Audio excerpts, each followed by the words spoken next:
There have been days of anti-migrant protests in the UK after an asylum seeker was charged with sexually assaulting a teenage girl. Cost of living crisis cloud and record high double-digit inflation looms over the UK. A new study has exposed just how much inflation has hit the poorest. Is there a crisis unfolding in the UK jobs market? The chief of one of the UK's biggest recruitment platforms says the jobs market is about as bad as he's ever seen it. Police shortage in the UK means that there are not enough officers to investigate everyday crimes. The City of London has become a crime capital of the world as it is witnessing a surge. The British government is warning that the country's fuel crisis is likely to last for at least another week. The United Kingdom, a land of promises, free healthcare, good jobs, security, a way forward. For decades, Britain stood as a symbol of stability, a place where hard work guaranteed a future. But in 2025, those promises feel hollow. The cracks are showing. Wages can't keep up. Rent eats half your income. Young people burn out just trying to stay afloat. Now millions are asking what's left to stay for, because for many, Britain just isn't worth it. A recent report has indicated that groceries will become costlier this summer. Experts at the Institute of Grocery Distribution said that the prices will rise at the rate of 15%. So UK households will have to shell out more money for buying the bread, meat and dairy. It also warned that many vulnerable people could be forced to skip meals in the coming weeks. In its report, it said that the UK is facing the highest cost of living since the 1970s. Let's be real. Just surviving in the UK in 2025 feels like a financial battle. Just 10 years ago, you could fill a trolley of essentials for £25 and still have change for a takeaway.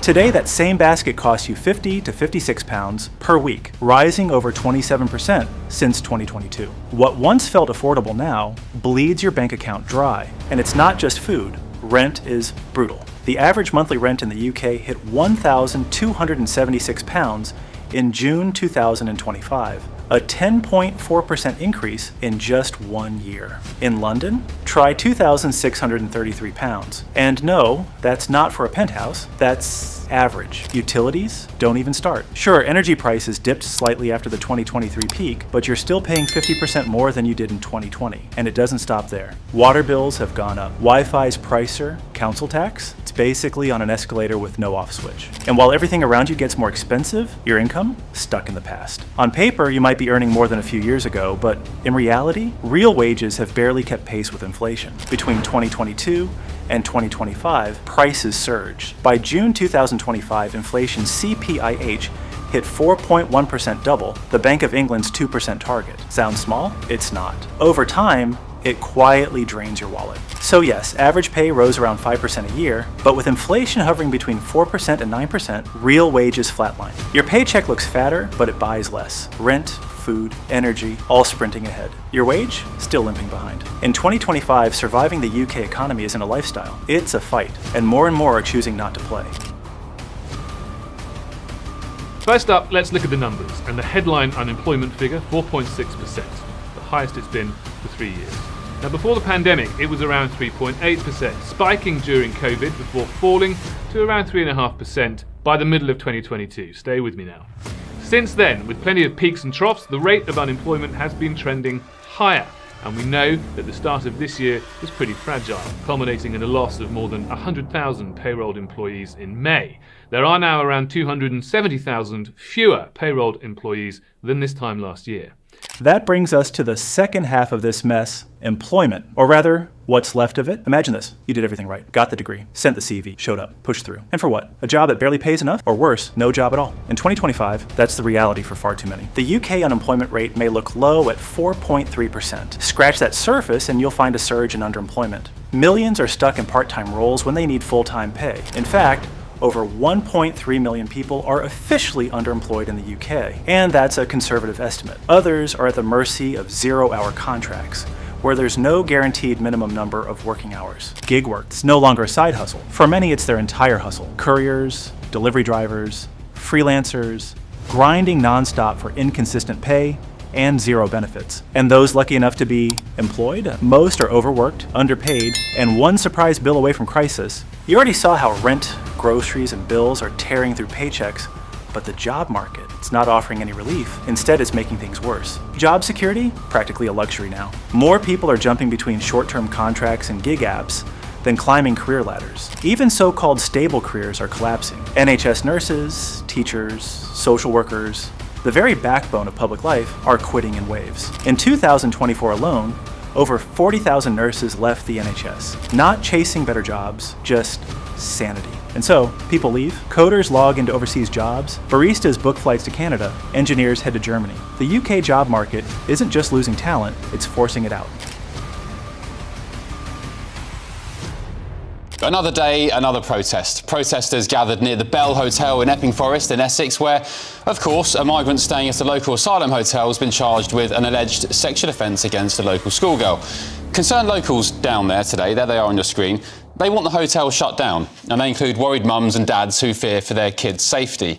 But counter-protesters from Stand Up to Racism turned up today and said they were there to make their voices heard against alleged far-right groups who they say first organised the protests. But when people can't afford to live and can't afford to leave, something shifts in the streets. Desperation turns to frustration, and frustration, it spills into the streets. Imagine stepping off a late-night train and wondering if you'll make it home safely. That's the reality many face today in 2025. Public safety has become a national anxiety. Knife crime in England and Wales rose by 7% last year, with over 49,000 reported cases, according to the Office for National Statistics. That's not just a number. That's tens of thousands of lives shaken or shattered, and it gets worse. New ONS data shows 1 in 8 women in England and Wales experienced domestic abuse, stalking, or sexual assault in just the past year. Let that sink in. And while violence rises, so does petty crime. Shoplifting is at a 20-year high, surging up 37% in 2024. In some areas it's so common, the shops don't even bother calling the police anymore. What's the point? Because here's the kicker. Trust in police is crumbling. A recent poll shows 56% of Brits believe crime has worsened in the past 5 years, and only 43% think the police actually respond effectively. Politicians promise change, but for a lot of people, those promises sound like noise. So when people say they don't feel safe anymore, it's not just fear, it's an experience, and it's getting harder to ignore. The rise in crime and public frustration, it's not just about policing, it's a symptom of something bigger. Years of chaos, broken promises, and confusion about what Britain stands for. And nothing changed the country more than Brexit. It's been years since the Brexit vote, but the consequences still hit hard 9 years later. The UK was promised control, prosperity, and independence. What it got? Trade barriers, labor shortages, and a mountain of red tape. Businesses, especially small ones, are buried in customs paperwork. EU trade has dropped, and for many exporters, it's no longer worth the hassle anymore. According to the OBR, Brexit has slashed the UK's potential GDP by 4%. That's billions of lost economic output year after year. And the impact on the labor market hasn't softened. The NHS, hospitality, agriculture, and construction sectors all relied heavily on EU workers. Those staff shortages have never fully recovered. You feel it in delayed surgeries, fewer workers in the fields, fewer hands in the kitchens, and longer restaurant waits. And no, immigration didn't end, it got messier. Net migration has actually reached record highs, but fewer of those workers are filling essential roles. And the public opinion? Shifting fast.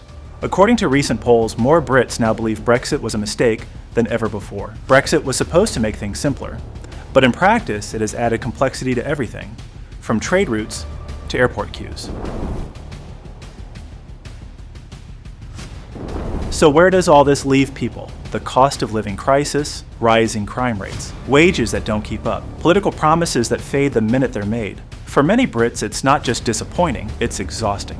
That's why more and more people aren't waiting around for things to get better, they're leaving. In the past few years, a quiet exodus has begun. Over 500,000 UK citizens moved abroad in 2023 alone. And it's not just pensioners chasing the sun in Spain, it's nurses heading to Australia, teachers landing jobs in Dubai, coders logging in from Berlin, and students picking Canada over crushing tuition fees. Why stay where you're overworked, underpaid, and still can't afford a flat? Abroad, the pay is better. Housing's more affordable. Public transport actually works. And above all, people feel they can live, not just survive. It's not just an economic shift, it's emotional. People want dignity, a future that feels within reach. And for many, that hope now lives beyond British shores. And here's the irony. Britain used to be the destination. For decades, people came here chasing stability and opportunity. Now, many of their children are looking elsewhere, for exactly those same reasons.